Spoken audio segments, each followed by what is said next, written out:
അതെ കുഞ്ഞെ, എന്താടാ ഇത് തെറ്റ്? എനിക്ക് എങ്ങനെയാ അവരിങ്ങോട്ട് തന്നെയാണ് ഞാൻ പറഞ്ഞത്. പുള്ളി ഒരു ചെറിയൊരു മൈനർ കാര്യം എക്സ്ട്രാ ചെയ്തു. അതുകൊണ്ടാണ് ഈ അടി ഏറ്റത്. പുള്ളി അടിക്കുന്ന രാന്നി ചോദിച്ചു. അതില്ലായിരുന്നെങ്കിൽ ഈ അടി ഏക്കുകയില്ല. ഞാൻ അവൻ്റെ മുടിയൊക്കെ വെട്ടിക്കൊടുത്തു ആദ്യം ഫസ്റ്റ് സിനിമയ്ക്ക്. അതെ, ഇവന് ഇങ്ങനത്തെ ഇങ്ങനെ ചെറിയ ഇതേ ഉള്ളൂ. ഇവൻ ഞങ്ങൾ 2 ഷെഡ്യൂളായിട്ടാണ് ചെയ്തത്. ആദ്യത്തെ ഷെഡ്യൂൾ കഴിഞ്ഞ് തിരിച്ചു വന്നത് കുട്ടപ്പനായിട്ട് ഷേവൊക്കെ ചെയ്ത് വന്നിരിക്കുന്നു. അയ്യോ, പിന്നെ ഓരോ രോഗമായിട്ട് ഒട്ടിച്ച് എത്ര പണിയായിരുന്നു. ഇവിടെ ഒരു പന്ത് വെച്ച് കൊടുത്തിട്ട് മുള വന്ന് ഓടി വന്ന് എടുത്തോന്ന് പറഞ്ഞിട്ട് പന്ത് ഫ്രെയിമിലില്ല, ഇങ്ങനെ ഫ്രെയിം വെച്ചിട്ട് താഴെ ഇങ്ങനത്തെ ഒരു കുഴി പോലെ ഉണ്ടാക്കി അതിന് മുകളിൽ കരിയിലേക്ക് കുത്തി കോച്ച് കൊടുക്കുമ്പോൾ 2 മുറിയുള്ള ആൾക്കാർ. ഒരു മുറി വരാൻ സാർ എടുക്കും. ബാക്കി ഒരു മുറിയിൽ ഞങ്ങളൊരു 15 പേര് താമസിക്കും. അവർ വരാന്ത ഓപ്പൺ സ്ഥലമൊക്കെ ഉണ്ട്. ചിലർ വരാന്ത കിടക്കും, അവിടെ കിടക്കും അങ്ങനെയൊക്കെ. രാത്രി ചാരായി അടിക്കും. 12 മണിക്കൊക്കെയാണ് രാത്രി ഒരാളെ കണ്ടുപിടിച്ചത്. നമ്മുടെ ക്യാമറ അസിസ്റ്റൻ്റാണ്. അവൻ വേണം ഫോക്കസ് ചെയ്യാൻ. അവൻ്റെ കൈയും കാലും വരച്ചിട്ട് അവൻ ഒന്നും ചെയ്യാൻ വയ്യാത്ത അവസ്ഥയാണ്. കാരണം ഞങ്ങൾ തിരിച്ചറിഞ്ഞ് വഴിതെറ്റി. ഈ ശ്രീനിവാസൻ്റെ ആദ്യത്തെ സിനിമ ഷൂട്ട് ചെയ്യാനായിട്ട് ഞാൻ പോകുമ്പോൾ വടക്ക് നോക്കി എന്താ ശ്രീനിൻ്റെ അടുത്ത് എൻ്റെ അടുത്ത് ഇത് ഇങ്ങോട്ടാണോ അങ്ങോട്ടാണോ എന്നൊന്നും ചോദിക്കാതെ അതൊക്കെ സ്വന്തമായിട്ടങ്ങ് ചെയ്താൽ മതിയെന്ന്. ഇന്നത്തെ നമ്മുടെ അതിഥി വേണുചേട്ടൻ. ഞാൻ ഇന്ന ടൈപ്പ് സിനിമ ചെയ്യുള്ളൂ, ഞാൻ ഇങ്ങനെ ഒരു സംവിധായകനോട് ചെയ്തതാണ്, അങ്ങനത്തെ ഒരു പ്രിറ്റൻഷനും ഇല്ലാതെ തന്നെ സിനിമയെ സമീപിക്കുന്ന ഒരാളെ വേണുചേട്ടൻ. അങ്ങനെ വഴി കിടക്കുന്ന എല്ലായിടത്തും ചെയ്തിട്ടൊന്നുമില്ല ഞാൻ. പക്ഷേ എനിക്കങ്ങനെ വലിയ പ്രിജുഡിസസ് ഒന്നും കരുതലില്ല. അതായത് ചിലതരം സിനിമകളാണ് നമുക്ക് കംഫർട്ടബിൾ, ചിലതരം കംഫർട്ടബിൾ അല്ല, അങ്ങനെ ചിന്തയൊന്നുമില്ല. പിന്നെ ഇത് നമ്മുടെ ജോലിയാണ്, നമ്മുടെ പ്രൊഫഷനാണ്. പിന്നെ നമുക്ക് ഇതിൻ്റെ അകത്ത് നമ്മൾ വരുമാനം പ്രതീക്ഷിക്കുന്നുണ്ട്. ഇതിൻ്റെ അകത്ത് നമ്മുടെ ഇത് നന്നായിട്ട് ചെയ്താലേ നമുക്ക് അടുത്തൊരു സിനിമ ഉണ്ടാവുകയുള്ളൂ. അപ്പം നമ്മളതിൻ്റെ ജോലി നന്നായിരിക്കണം എന്ന് എൻ്റെ ജോലി നന്നായിരിക്കണം, അല്ലെങ്കിൽ സിനിമ നന്നായിരിക്കണം എന്ന് നമ്മൾ പ്രതീക്ഷിക്കുന്നുണ്ട്. അപ്പോൾ അതിനൊക്കെ തടസ്സമായിട്ട് ഒരുപാട് ഫാക്ടേഴ്സ് വരുമ്പോൾ ബുദ്ധിമുട്ടാണ്. അത്രയേ ഉള്ളൂ. അല്ലാതെ അതിൻ്റെ അകത്ത് ഈ പറഞ്ഞ പോലെ ഞാൻ എല്ലാ സിനിമയും കയറി ചെയ്യുന്ന അല്ല. ഇങ്ങനെ നമുക്കൊരു സാധാരണ ഒരു മനുഷ്യന് താങ്ങാവുന്ന ലെവലിലുള്ള സിനിമകൾ ജോലികളൊക്കെ ഇല്ലേ, അതൊക്കെ ഞാൻ ചെയ്തിട്ടുള്ളൂ. ഈ ഒരു ഒറ്റ ഉത്തരം കേൾക്കുമ്പോൾ എനിക്കൊരു 3-4 ചോദ്യം വരുന്നുണ്ട്. ഞാൻ 1 മിനിറ്റ് ആലോചിക്കായിരുന്നു അതിൽ ഏത് വഴിയാണ് പോകുന്നത്. ആദ്യം കിട്ടുന്ന പിടിച്ചു. അല്ല, ഒരു സാധാരണ മനുഷ്യന് ചെയ്യാവുന്ന എല്ലാം ചെയ്യൂന്ന് പറയുമ്പോൾ മനുഷ്യൻ ഒരു സാധാരണ മനുഷ്യന് ചെയ്യാൻ പറ്റുന്നതേ ചെയ്യാൻ പറ്റുള്ളൂ എന്ന് പറയുമ്പോൾ തന്നെ സാധാരണ എല്ലാ മനുഷ്യരും വേണ്ടെന്ന് പറഞ്ഞിട്ട് ഗുണ കേസിലോട്ട് ചാടി ഇറങ്ങിയ ഒരാളുടെ അടുത്തോട്ടുകൂടെയാണ് ഞാൻ ഇരിക്കുന്നത്. എനിക്ക് അവിടെ ഷൂട്ട് ചെയ്യാൻ എനിക്ക് പേടി തോന്നിയില്ല എന്നുള്ളത് തന്നെയാണ് കാര്യം. നമ്മളെന്താണ് ഒന്നും ഇമ്പോസിബിൾ അല്ല, അത്ര ഇമ്പോസിബിൾ ഒന്നും അല്ല പല കാര്യങ്ങളും. ഇപ്പോൾ അവിടെ ഷൂട്ട് ചെയ്യാൻ അതിൻ്റെ അകത്ത് പല ഇഷ്യൂസ് ഉണ്ടായി. പിന്നെ ആദ്യം തന്നെ അവിടെ പറ്റിയല്ല എന്ന് പറഞ്ഞു കമൽ സാറിനെ വിളിച്ചിട്ട് മാറ്റി നിർത്തിയിട്ട് ചോദിച്ചു, നിങ്ങളുടെ അഭിപ്രായം എന്താണെന്ന് ചോദിച്ചു. നിങ്ങളൊക്കെ ആണെങ്കിൽ നമുക്കിവിടെ ഷൂട്ട് ചെയ്യാം. ഞാൻ പറഞ്ഞു ഞാനൊക്കെ ഒന്നും. പുള്ളി നേരെ ഇങ്ങോട്ട് ചെയ്യുന്നുണ്ട്, നമ്മളോട്ട് ഷൂട്ട് ചെയ്യുന്ന പറഞ്ഞിട്ട് പുള്ളി വണ്ടി കയറി.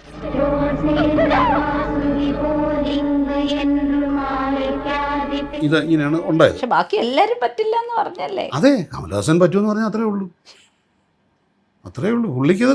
അപ്പം നമ്മൾ അദ്ദേഹത്തിൻ്റെ കമ്മിറ്റ്മെൻറ്റിനെ സപ്പോർട്ട് ചെയ്യുന്നത്. എക്സാക്ട്ലി അതാണ് നമ്മൾ സപ്പോർട്ട് ചെയ്യുന്നത്. നമ്മൾ ഒരു കമ്മിറ്റി ചെയ്ത് ഈ സ്ഥലം ഷൂട്ട് ചെയ്യണം എന്ന് സ്ട്രോങ് കമ്മിറ്റ്മെൻ്റ് ഉള്ളൊരു ആൾ. അത് അദ്ദേഹം ആ സിനിമയുടെ ഒരു എല്ലാമാണ്, പ്രധാനമല്ല. അദ്ദേഹത്തിന് അത് ചെയ്യാൻ പറ്റുമെന്ന് തോന്നുന്നു. നമ്മളോട് ചോദിക്കുന്നു, ഞാൻ ഒറ്റയ്ക്കാണോ അതോ നിങ്ങൾ എൻ്റെ കൂടെ ഉണ്ടോ ഇത് ചോദിക്കുമ്പോൾ, അല്ല അങ്ങനെ ആ ഭാഷയല്ല ചോദിച്ചത്, എന്ന് ചോദിക്കുമ്പോൾ ഞാനില്ല എന്ന് പറയുന്നത് എനിക്കും താല്പര്യമുള്ള കാര്യത്തിൽ ഞാൻ ഇല്ലെന്ന് പറയുന്നത്. ഞാൻ പറഞ്ഞു അവർക്കൊന്നും ഇഷ്ടപ്പെട്ടില്ലത്, എൻ്റെ പ്രൊഡ്യൂസർമാർക്കും മറ്റ് പ്രൊഡക്ഷൻകാർക്കും. പിന്നെ അതിൻ്റെ വേറെ വലിയ പൊളിറ്റിക്കൽ ഇഷ്യൂ ഉണ്ടായി. ഇവിടെ യൂണിറ്റൊക്കെ വന്നു, അവിടെ അങ്ങനത്തെ കേബിൾ എത്തുകയില്ല, ഒന്നും ചെയ്യാൻ പറ്റുകയില്ല. പിന്നെ ഇതിൻ്റെ അകത്തോട്ട് ഇറങ്ങാനും ഇവർക്ക് പറ്റുകയില്ല, ലൈറ്റൊന്നും ഇവിടെ ഇറങ്ങാൻ പറ്റുകയില്ല എന്ന് പറഞ്ഞു. ഇത് വലിയ വിഷയമായി. അപ്പോൾ ഞാനാണ് ഇതിന് പിന്നെ നമ്മുടെ പരിചയമുള്ള ഈ ഇലക്ട്രീഷ്യൻസും ഈ ലൈറ്റിംഗ് അസിസ്റ്റൻസൊക്കെയാണ്. അപ്പോൾ ഞാൻ അവരോട് പറഞ്ഞു നമുക്ക് ഇതിനകത്തൊരു കോംപ്രമൈസ് ഉണ്ടാക്കാം. അതായത് ഇതിനകത്ത് ഇറങ്ങുന്ന ദിവസമെല്ലാം നിങ്ങൾക്ക് കിട്ടുന്ന ഒരു ബാറ്റയ്ക്ക് പകരം 2 ബാറ്റ വാങ്ങിക്കാം. അങ്ങനെ ഒരു പരിപാടിയാണെങ്കിൽ ഓക്കെ ആണെന്ന് ചോദിച്ചു. അവർ പറഞ്ഞു ഞങ്ങൾക്ക് എന്തെങ്കിലും ഒരു ഇത് കിട്ടണം, ബെനിഫിറ്റ് കിട്ടണം. കാരണം വീണ് കാലൊടിഞ്ഞാൽ ആരും കാണുകയില്ല. അപ്പം ഞാനിത് പ്രൊഡക്ഷനിൽ പോയി പറയുമ്പോഴത്തേക്ക് അവർക്ക് സമ്മതമല്ല. ഇതൊന്നും കമൽ സാർ അറിയുന്ന കാര്യങ്ങളല്ല. ഞാൻ പറഞ്ഞു മനസ്സിലായോ? അത് കഴിഞ്ഞിട്ട് അതെന്താണ് ഞാൻ കമ്മ്യൂണിസ്റ്റുകാരനാണ് കേരളത്തിൽ നിന്ന് വന്നത് എന്നൊക്കെ പറഞ്ഞിട്ട് ആ ലൈനിലൊക്കെ അവിടെ ഈ മറ്റ് ഇതിൻ്റെ ഇടയിലൊക്കെ ഉണ്ടായിരുന്നു. അതൊന്നും ഇവിടെ നടക്കുകയില്ല എന്നൊക്കെ പറഞ്ഞിട്ട്. പക്ഷേ അവസാനം സമ്മതിക്കേണ്ടി വന്നു. അങ്ങനെയാണ് നടന്നത്. എല്ലാവരും ഇറങ്ങില്ല എന്ന് പറഞ്ഞു. ഇറങ്ങാൻ പറ്റില്ല. ഞാൻ ചോദിക്കട്ടെ, എന്ത് കാര്യത്തിനാണ്? അവർക്ക് അവരുടെ ഉപജീവന മാർഗ്ഗമാണ്. അവർ പറഞ്ഞ ന്യായമില്ല. അവർക്ക് കൊണ്ട് ഒരു ബെനിഫിറ്റും വേറെ കിട്ടാനില്ല. ഇപ്പോൾ ആ സിനിമ ഷൂട്ട് ചെയ്തത് ഞാനായതുകൊണ്ട് എന്നെപ്പറ്റി ഇപ്പം ഇപ്പോഴും ഗീതസം പറയുന്നുണ്ട്. അവരെ ആരെങ്കിലും നിങ്ങൾ അറിയോ? ഇല്ലല്ലോ. അവർ ഈ അന്നത്തെ കാലത്ത് 150 രൂപ അല്ലെങ്കിൽ 150 അല്ല, എന്നാലും ആ ലെവലിലുള്ള പിന്നെ പൈസ വാങ്ങിച്ചിട്ട് അവർ ചെയ്തുകൊണ്ട് അവർക്ക് എന്ത് പ്രയോജനം? എക്സ്ട്രാ ജോലി എന്നാണ് എനിക്ക് പറയുന്നത്. അത് 3 മണിക്കൂറുണ്ടെങ്കിൽ ഇതേ സാധനം താഴെ ഇറക്കണമെന്നില്ലേ? ശ്വാസം അത്ര പ്രശ്നമില്ല, എന്നാലും തെന്നി തെറിച്ച് ഇങ്ങനെ കിടക്കണം. ഈ ഒരു സൈഡിലേക്ക് 1000 അടിയൊക്കെ താഴെയുള്ള ഇത്രയും ഈ വീതിയുള്ള വഴിയിൽ എതിരെ ഒരാൾ വന്നാൽ നമ്മളത് ഇങ്ങനെ നിൽക്കണം. അങ്ങനെയൊക്കെയുള്ള പിന്നെ സ്ഥലത്തൂടെ വേണം ഇറങ്ങിപ്പോവാൻ. അപ്പോൾ അവിടെ എല്ലാം കയറ് കെട്ടുകയും കമ്പ് വെക്കുകയൊക്കെ ചെയ്തിട്ട് പിന്നെ പറ്റിയൊരു മണ്ടത്തരം എന്ന് വെച്ചാൽ ആ സ്ഥലങ്ങളൊന്നും നമുക്ക് പടത്തിൽ ഉപയോഗിക്കാൻ വയ്യാതായി. മനിതർ ഉണർന്നു കൊള്ള ഇത് മനിത കാതൽ അല്ല. ഇപ്പോൾ ആണെങ്കിൽ അത് എളുപ്പമാണ്, അതൊക്കെ വായിച്ചു കളയാം. പണ്ടൊന്നും പറ്റില്ല. ഒരു സാധനം വന്നാൽ പോയി ഒന്നും ചെയ്യാൻ പറ്റില്ല, ഷോട്ട് എടുത്ത് കളയാന്നുള്ളതല്ലേ പറ്റുള്ളൂ. അങ്ങനെയൊക്കെ ആയിരുന്നു അതിൻ്റെ അവസ്ഥ. അതൊന്നും എന്താ പറയണ്ട, ഒരു സാധാരണക്കാരന് ചെയ്യാൻ വയ്യാത്ത കാര്യമൊന്നും ഞാൻ വിചാരിക്കുന്നില്ല. ഞാൻ ഈ സാധാരണക്കാരൻ എന്ന് പറഞ്ഞാൽ എന്നെ പോലത്തെ ഒരാളെ ഞാൻ ഉദ്ദേശിക്കുന്നത്. ഞാനൊരു അപ്പം ഒരു ഒരു ഒരു ഒരു ജീവൻ മരണ പ്രശ്നമായിട്ട് പേടിയുണ്ടായിരുന്നു. പേടിയെന്ന് പറഞ്ഞാൽ പേടിയല്ല, നമ്മൾ നന്നായിട്ട് ശ്രദ്ധിക്കണം. അല്ലെങ്കിൽ അതിന് പേടിയെന്ന് വിളിച്ചിട്ട് കാര്യമില്ല. വടി കുത്തണം, പിന്നെ സ്റ്റെപ്പ് കെട്ടണം, പല കാര്യങ്ങളും ചെയ്യണം. ഇതേപോലെ ഒരു അവസ്ഥ തന്നെ പിന്നീട് കാർബൺ ചെയ്യുമ്പോഴും ഉണ്ടായി. പല വലിയ പ്രശ്നങ്ങളുണ്ടായി. അപ്പം അന്ന് വേറൊരു കാര്യമുണ്ട്. ഗുണ ചെയ്യുമ്പോഴത്തെ എൻ്റെ പ്രായമല്ല ഞാൻ കാർബൺ ഷൂട്ട് ചെയ്യുമ്പോൾ, വർഷങ്ങൾ ഒരുപാട് കഴിഞ്ഞു. അപ്പോൾ അതിൻ്റെ പക്ഷേ അതെനിക്ക് വേറെ ഒന്നുമല്ല, സിനിമയുടെ ക്വാളിറ്റിയും ഗുണമെന്നല്ല ഞാൻ പറയുന്നത്. അതിൻ്റെ ഷൂട്ട് നടന്നു എന്നുള്ള കാര്യം തന്നെ അതിൽ എനിക്ക് ഫുൾ ടൈം എൻഗേജ് ചെയ്യാൻ പറ്റിയെന്നുള്ളത് എനിക്ക് പ്രതീക്ഷിച്ചതിലും നല്ല ഒരു ഒരു ഒരു ഒരു ഒരു അനുഭവമായിരുന്നു എനിക്ക്. കാരണം എനിക്ക് പേടിയായിരുന്നു ഇങ്ങനെ വരുമെന്ന്. ഈ കാർബണിൻ്റെയോ അത് മഴ എന്ന് പറഞ്ഞാൽ തുടങ്ങിയ അന്ന് പോലെ തീരുന്ന അന്ന് വരെ ദിവസവും മഴയായിരുന്നു. എന്താണ് നമ്മൾ മഴ പേടിച്ച് മാറ്റി വെച്ച് സെപ്റ്റംബർ അവസാനമാണ് തുടങ്ങുന്നത്. എന്നിട്ടാണ് എത്ര ആളുകൾ വഴി തെറ്റി കാട്ടിൽ ഇരുട്ടത്ത് ലോസ്റ്റായി. പിന്നെ 12 മണിക്കൊക്കെയാണ് രാത്രി ഒരാളെ കണ്ടുപിടിച്ചത്. നമ്മുടെ ക്യാമറ അസിസ്റ്റൻ്റാണ്, അവൻ വേണം ഫോക്കസ് ചെയ്യാൻ. അവൻ്റെ കൈയും കാലും വരച്ചിട്ട് അവൻ ഒന്നും ചെയ്യാൻ വയ്യാത്ത അവസ്ഥയാണ്. എന്നിട്ട് അവൻ്റെ ഭാര്യയെ ഹൈദരാബാദിൽ നിന്ന് വിളിപ്പിച്ച് അവളെ കൂടെ താമസിപ്പിച്ച് ഇവനെ 3-4 ദിവസത്തേക്ക് ലൊക്കേഷനിലൊന്നും കൊണ്ടുവരാതെ, കാരണം ഞങ്ങൾ തിരിച്ചിറങ്ങി വഴി തെറ്റി. അങ്ങോട്ട് പോയ വഴിയല്ലല്ലോ ഇങ്ങോട്ട് ഇറങ്ങിയത്, ഇരുട്ടായിപ്പോയി. പെട്ടെന്ന് മഴയും പെയ്തു. എന്ത് ചെയ്യും? ഇവൻ്റെ ക്യാമറ ഒക്കെ ഇല്ല, ഇതൊക്കെ പ്രഷ്യസ് കാർഗോയാണ്. ഇതൊന്നും നനയ്ക്കാനൊന്നും പറ്റുകയില്ല. ഇവനൊരു പ്ലാസ്റ്റിക് കടലാസിൽ ഇതും ഒരു കെട്ടിപ്പിടിച്ച് ഇങ്ങനെ ഇരിക്കുക നോക്കുമ്പോൾ ഒരു ചെല്ലുമ്പോൾ. എന്ത് ചെയ്യും? അവിടെയുള്ള ലോക്കൽ ആളുകൾ പോകില്ലെന്ന് പറഞ്ഞു രാത്രി. പിന്നെ ഒരുപാട് നിർബന്ധിച്ച് വേറെ സ്ഥലത്തു നിന്നൊക്കെ ആളെയൊക്കെ വിളിച്ച് വെള്ളമൊക്കെ വാങ്ങിച്ചു കൊടുത്ത് അങ്ങനെയൊക്കെയാണ് പോയിട്ട് എല്ലാം റിക്കവർ ചെയ്തതൊക്കെ. പലതും അവിടെ ഇട്ടേച്ച് പോരുമായിരുന്നു. പിറ്റേ ദിവസം രാവിലെ എടുത്തത്. വില കൂടിയ എക്യുപ്മെൻറ്റ്, കാരണം കൊണ്ടുവരാൻ പറ്റിയില്ല. നമ്മൾ പലപ്പോഴും അണ്ടർ എസ്റ്റിമേറ്റ് ചെയ്യുന്ന ഒരാളുകളാണ് ഈ ഇലക്ട്രീഷ്യൻസ്, ലൈറ്റിംഗ് അസിസ്റ്റൻസ് ഒക്കെ പറഞ്ഞ്. അവരാണ് യഥാർത്ഥ ഹീറോമാരെന്ന് പറയുന്നത്. അവരില്ലെങ്കിൽ ഷൂട്ടില്ല. അവർ ഈ സെറ്റ് അസിസ്റ്റൻസ്, പിന്നെ ഇങ്ങനെയുള്ള ആളുകളുടെ സഹായം കിട്ടാതെ ഒരു പടവും നേരെ നമ്മൾ ഉദ്ദേശിക്കുന്ന രീതി എടുക്കാൻ പറ്റില്ല. ഒരു ഫോക്കസ് പുള്ളറെ വിശ്വസിച്ചാണ് നമ്മളൊരു ഷോട്ട് എടുക്കുന്നത്. നമ്മൾ ഫോക്കസ് നോക്കിയിരിക്കുമോ, നമ്മൾ ഫ്രെയിം നോക്കിയിരിക്കുമോ? എനിക്ക് ഫ്രെയിം നോക്കാനാണ് ഇഷ്ടം. ഫോക്കസ് വന്നോളം എന്നുള്ളൊരു വിശ്വാസത്തിൻ്റെ പുറത്ത് പിന്നെ ക്യാമറ ഓപ്പറേറ്റ് ചെയ്യാൻ ഒരു സൗകര്യം കിട്ടുമെങ്കിൽ അതാണ് ഏറ്റവും കംഫർട്ടബിൾ. അങ്ങനെയാണെങ്കിൽ ഈ ഫോക്കസ് പുള്ളറെ നമുക്ക് അത്രയ്ക്ക് വിശ്വസിക്കാവുന്ന ആളായിരിക്കണം. അയാൾക്ക് അതിനുള്ള ടാലൻറ്റ് ഉണ്ടായിരിക്കണം. മിക്കവർക്കും അതുണ്ട്. നമ്മൾ ആ സൈഡ് നോക്കുകയുണ്ട്, അത് ചെയ്തോളും. അങ്ങനെ ഒരു സ്വാതന്ത്ര്യം നമുക്ക് തരുന്നത് നമുക്ക് ആ സമയം കൊണ്ട് എന്തൊക്കെ വേറെ കാര്യങ്ങൾ ആലോചിക്കാം. പക്ഷേ അങ്ങനെയുള്ള ഇതിനൊന്നും സ്പേസ് കൊടുക്കാൻ നമ്മുടെ പ്രൊഡക്ഷനോ നമ്മുടെ ആളുകളോ ഇപ്പോഴും തയ്യാറല്ല. ഈ ഭരതന്റെ കൂടെ പ്രണാമം ചെയ്തു, കേളി പകുതിയായപ്പോൾ പ്രശ്നമുണ്ടായി. പ്രണാമം പക്ഷെ താഴ്വാരം ഓക്കെ അതെൻ്റെ എന്ന് പറയാം. താഴ്വാരം പറഞ്ഞാൽ നല്ല രസമുള്ള ഷൂട്ടായിരുന്നു. കാരണം ഞങ്ങൾ താമസിക്കുന്നിടത്തുനിന്ന് ഇങ്ങനെ താഴെ ഇറങ്ങി. എവിടെയായിരുന്നു അതിൻ്റെ സ്ഥലം? അട്ടപ്പാടി. പക്ഷെ അത് നല്ല എളുപ്പമായിരുന്നു. കാരണം നമുക്ക് നടക്കണ്ട, പിന്നെ വണ്ടി വേണ്ട. ഞങ്ങൾ താമസിക്കുന്ന 2 മുറിയുള്ള ആകപ്പാടെ. ഒരു മുറി വരാൻ സാർ എടുക്കും. ബാക്കി ഒരു മുറിയിൽ ഞങ്ങളൊരു 15 പേര് താമസിക്കും. അവർ വരാന്ത ഓപ്പൺ സ്ഥലമൊക്കെ ഉണ്ട്. ചിലർ വരാന്തയിൽ കിടക്കും, അവിടെ കിടക്കും, ഇവിടെ കിടക്കും, അങ്ങനെയൊക്കെ. രാത്രി ചാരായ അടിക്കും. അങ്ങനെയൊക്കെ നല്ല സുഖമായിട്ട് രാത്രി ഷൂട്ടില്ല. വരൻ സാറ് ഞങ്ങളെ കംപ്ലീറ്റ്, പുള്ളി സ്മോളടി ഒന്നുമില്ല, അതുകൊണ്ട് പുള്ളി ഞങ്ങളെ കംപ്ലീറ്റ് ഒഴിവാക്കി. പുള്ളി ഒറ്റയ്ക്ക് മുറിക്കകത്ത് പോയിരിക്കും.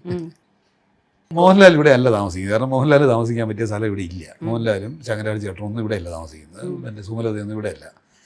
മറ്റേ സലീമൊക്കെ ഇവിടെയാണ്, എന്താണ് കോയമ്പത്തൂരാണ് താമസിക്കുന്നത്. കോയമ്പത്തൂരിൽ നിന്ന് വരാൻ വലിയ ദൂരമില്ല, ആ വഴിക്ക് എളുപ്പമാണ്.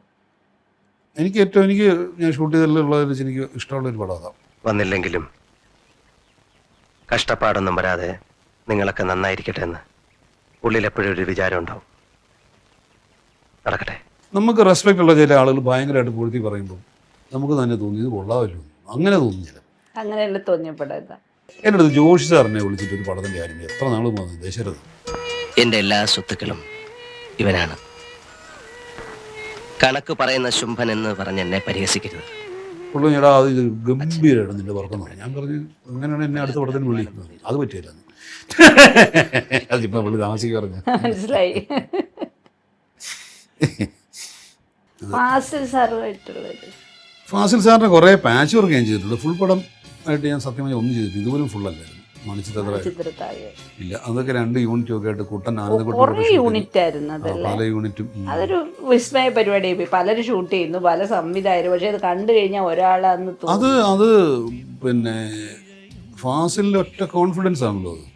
പുള്ളി പറഞ്ഞ് എനിക്കിതൊന്നും എങ്ങനെ വേണം എടുത്തോന്നു, എനിക്കറിയേണ്ട കാര്യമില്ല ഈ സീനൊന്നും, എനിക്കെടുക്കേണ്ട സീൻസ് ഞാൻ എടുത്തോളാം. പക്ഷെ അത് കണ്ടാ ഒരിക്കലും തോന്നുന്നില്ല. അതാ പറഞ്ഞ പുള്ളിക്ക് അത് മനസ്സിലായത്, അതിന്റെ യൂണിഫോമിറ്റി പോകുകയില്ലാന്ന്. അപ്പൊ ഇവിടെ വന്നാണ് പണ്ട് നാഗവല്ലി ഒരു മുറൈ വന്ന് പറയാ. കാരണം ആ സീനൊക്കെ അങ്ങനെയാണ്. സിദ്ദിഖ് എടുക്കുന്നത്, പ്രിയൻ എടുക്കുന്നത്, സിബി എടുത്തിട്ടുണ്ട്, ഞാൻ ഷൂട്ട് ചെയ്തിട്ടുണ്ട്, ആനന്ദക്കുട്ടൻ ഷൂട്ട് ചെയ്തിട്ടുണ്ട്, സണ്ണി ഷൂട്ട് ചെയ്തിട്ടുണ്ട്. അതിൻ്റെ ഇടയിലൊരു അതല്ല ഒരു ഇത് പറ്റി എന്താണെന്ന് വെച്ചാൽ പ്രിയനാണ് ആദ്യം വരുന്നത് സെക്കൻഡ് യൂണിറ്റ് ടൈം. അപ്പം ഫാസിലിലെ എല്ലാ സിനിമകളും ഷൂട്ട് ചെയ്തിട്ടുള്ള ഒരാളാണ്. പല സിനിമകളും, എല്ലാം എന്നല്ല, ഒരുപാട് സിനിമകൾ ഷൂട്ട് ചെയ്തിട്ടുള്ള ആളാണ് ആനന്ദക്കുട്ടൻ. അപ്പോൾ ആനന്ദക്കുട്ടനല്ല ഞാനാണ് ഈ സിനിമ ചെയ്യുന്നത്.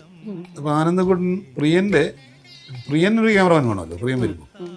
അപ്പോൾ പ്രിയൻ്റെ ക്യാമറമാനായിട്ട് ആനന്ദക്കുട്ടൻ വന്നു.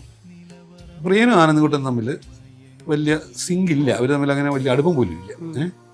അങ്ങനെ അറിയാവുന്നേ ഉള്ളൂ, അങ്ങനെ ഒന്നിച്ച് വർക്ക് ചെയ്തിട്ടൊന്നുമില്ല. അപ്പോൾ പ്രിയം വന്ന് എൻ്റെ അടുത്ത് ചോദിച്ചു, താൻ വാ എൻ്റെ കൂടെ, കുട്ടനെ നമുക്ക് പാച്ചിക്ക് കൊടുക്കാമെന്ന് പറഞ്ഞു.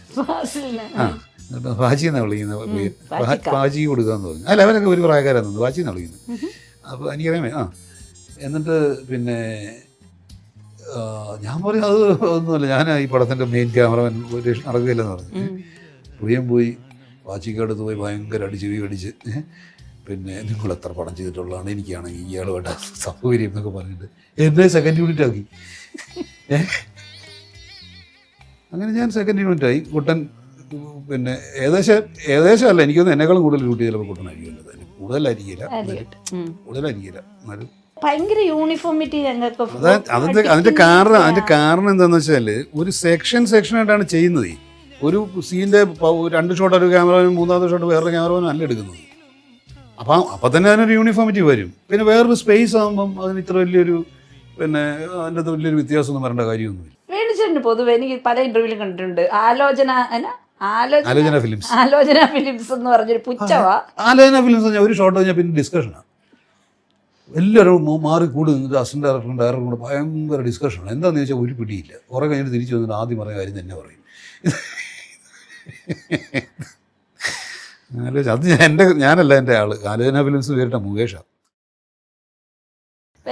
ഏറ്റവും അപ്രീഷിയേറ്റിംഗ് ആയിട്ട് പറഞ്ഞിരിക്കുന്ന ഈ പറഞ്ഞ പോലെ ഞങ്ങൾക്ക് 25 സെക്കൻഡ് പോലും അത് സംസാരിക്കാതെ. അല്ല, ഇതൊക്കെ ഒന്നും ഒത്തിരി നീണ്ട സംഭാഷണത്തിനൊന്നും ആവശ്യമില്ല. ഈ കാര്യങ്ങൾ അറിയാമെങ്കിൽ ഒരു കാര്യമില്ല.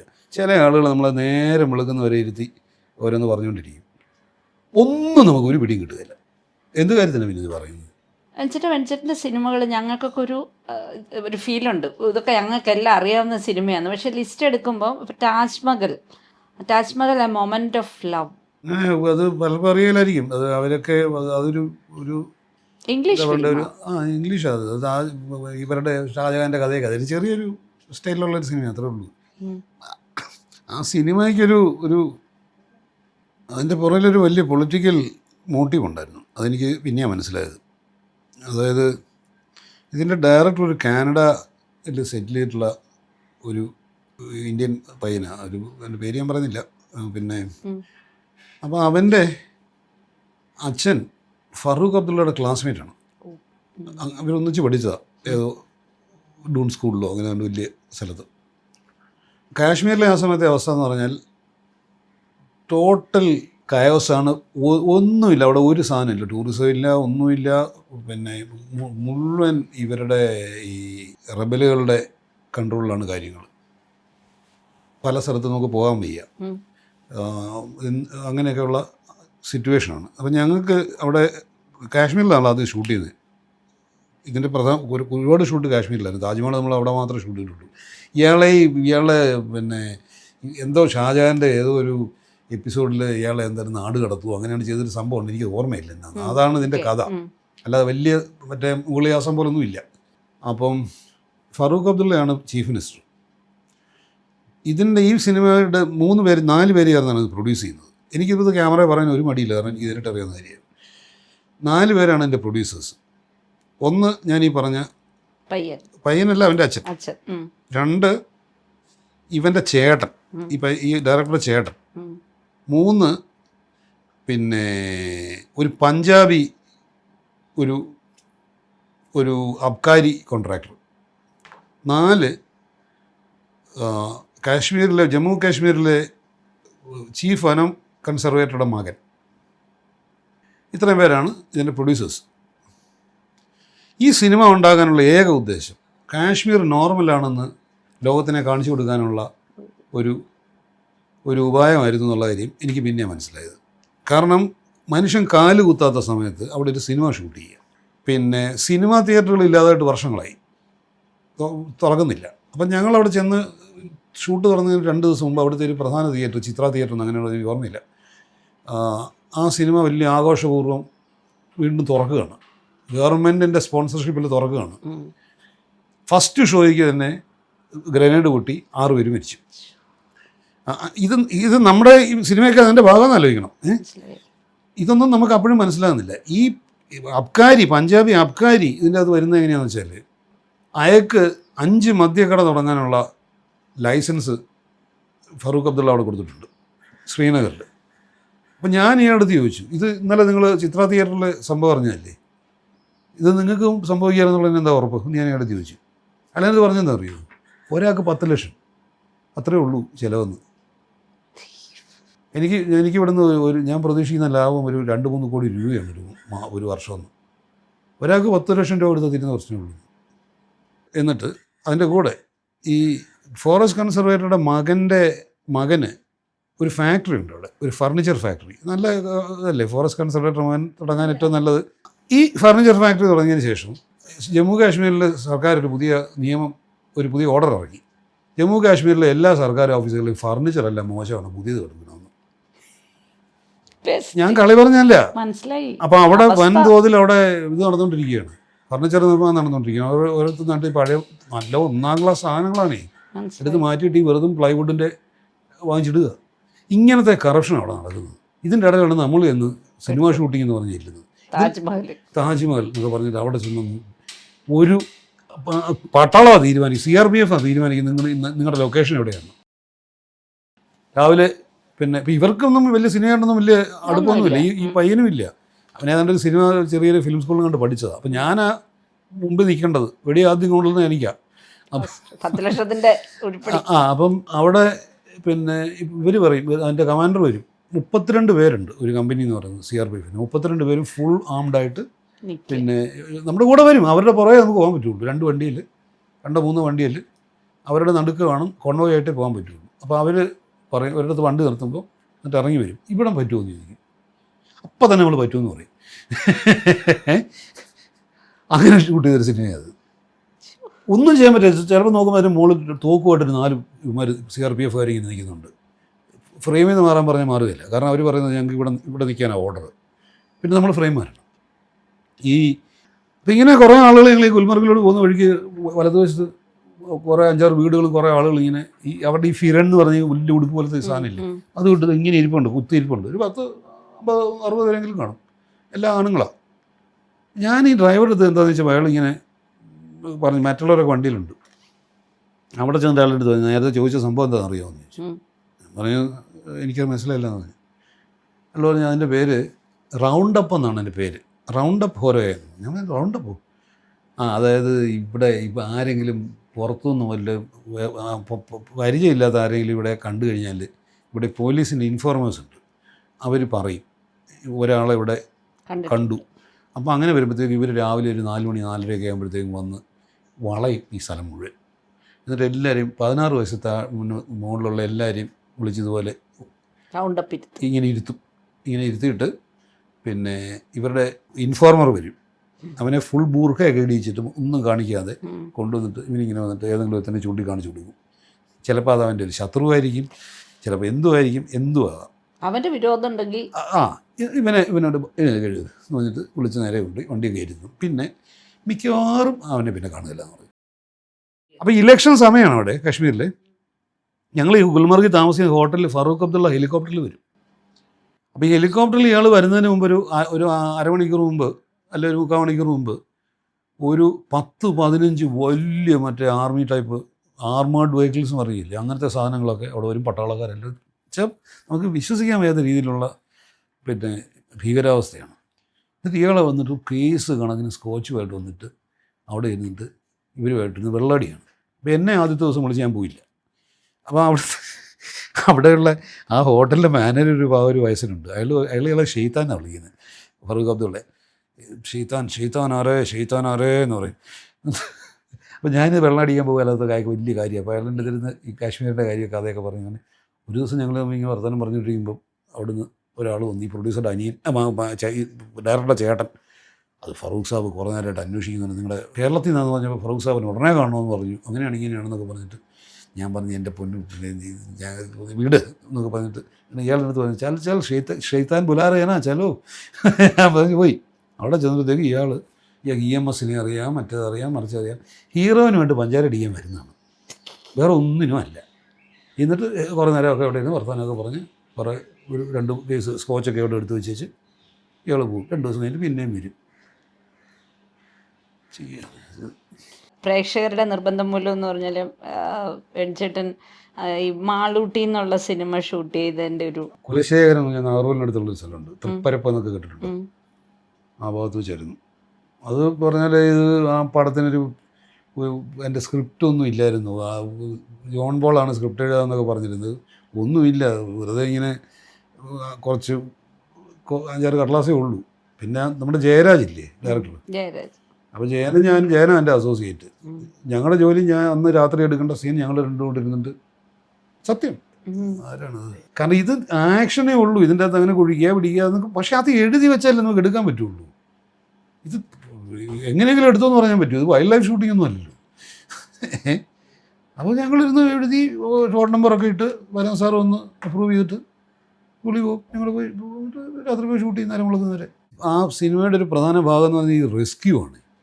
ഈ കുഞ്ഞിനെ കുഴി വീഴ്ചത് തന്നെ ഭയങ്കര ചതിയായിരുന്നു. ചതിക്കുഴി ഉണ്ടാക്കി ഓടിച്ച് വീഴിച്ചതാണ്.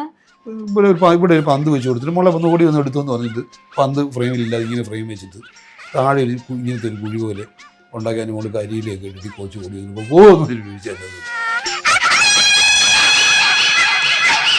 ഒന്നും പറ്റുകയില്ല, എന്നാലും സത്യത്തിൽ ചതിയല്ലേ. അല്ല, അപ്പോൾ അതിൻ്റെ ഈ റെസ്ക്യൂ ഷൂട്ട് ചെയ്യാനായിരുന്നു പാട്. കാരണം അത് രാത്രിയാണ്. ഈ പറഞ്ഞ പോലെ നമുക്കിത് ഈ മെഷീനറിയൊക്കെ കൺവിൻസിങ് ആക്കുക എന്നൊക്കെ പറഞ്ഞാൽ നമ്മുടെ ഒന്നും ഇല്ലേ. ഇപ്പോൾ വളരെ പൂർ സാധനങ്ങളാണ് നമ്മുടെ ഉള്ളത്. അപ്പോൾ അത് വെച്ചിട്ട് ഇതിനൊരു ഏതാണ്ടൊരു സംഭവമാണെന്ന് തോന്നിപ്പിക്കുക എന്ന് പറയുന്നതാണ് ഈ ബുദ്ധിമുട്ട്. അതിനൊരു പരിപാടി നമ്മൾ ആദ്യം ചെയ്താൽ ഈ കുറേ കളറൊക്കെ അടിച്ചില്ലേ, ചൊപ്പാച്ചയും ചുവപ്പൊക്കെ എത്തുമെല്ലാം അങ്ങനെയൊക്കെ ചെയ്ത് കഴിഞ്ഞാൽ എന്തോ ഒരു വിദേശ സാധനം എന്നൊക്കെ തോന്നുന്നത് ഓർമ്മിക്കോട്ടെ എന്നൊക്കെ വിചാരിച്ചിട്ടായിരിക്കും, എനിക്കറിയാൻ വയ്യ. പക്ഷെ അത് കൺവിൻസിങ് അല്ലായിരുന്നു എന്നെ സംബന്ധിച്ചുള്ള. അതായത് അത് വൃത്തിയായിട്ട് സ്ക്രിപ്റ്റ് ചെയ്തിരുന്നെങ്കിൽ അത് ഇതിലും കൂടുതൽ വളരെ എഫക്റ്റീവ് ആയിരുന്നു. ഉദാഹരണം ഞാൻ ഒരു കാര്യം പറഞ്ഞു. ഞാൻ ഈ സിനിമയെ നമ്മൾ ഇത് കഴിഞ്ഞതിന് ശേഷം നമുക്ക് അഭിപ്രായം പറയാൻ എളുപ്പമെന്ന് നമുക്ക് പറയും. പക്ഷേ അതായത് നമ്മളൊരു പിന്നെ ഇങ്ങനത്തെ ഇപ്പോൾ ഒരു റെസ്ക്യൂ അല്ലെങ്കിൽ അങ്ങനത്തെ ഒരു തീമാണെങ്കിൽ നമ്മൾ എന്താണ് നമ്മൾ ചെയ്തുകൊണ്ടിരിക്കുന്നത്? നമ്മളതിൻ്റെ ഈ കുട്ടിയെ കയ്യിൽ കിട്ടുക എന്ന് പറയുന്നതാണല്ലോ എൻ്റെ ഏറ്റവും വലിയ മോമെൻ്റ് എന്ന് പറയുന്നത്. അതിൻ്റെ അത് സെലിബ്രേറ്റ് ചെയ്യുന്നില്ല. ആ സിനിമയിൽ. ആ സിനിമയുടെ ഒരു പ്രധാന അത് സ്ക്രിപ്റ്റ് ഇല്ലാത്തതുകൊണ്ടാണ്. മനസ്സിലായി. ഞാൻ പറഞ്ഞു മനസ്സിലായോ? അതാണ് ആളുകൾ സെലിബ്രേറ്റ് ചെയ്യേണ്ട ടച്ച്. അതാണ് കൊച്ചിനെ പോലൊന്ന് കാണുന്നത്. അതിങ്ങനെ എടുത്തോണ്ട് ഓടുന്ന മാത്രമേ കാണുന്നു. അതല്ല വേണ്ട. അവിടെ ഒരു ഇമോഷണൽ കണക്ട് ഇല്ല.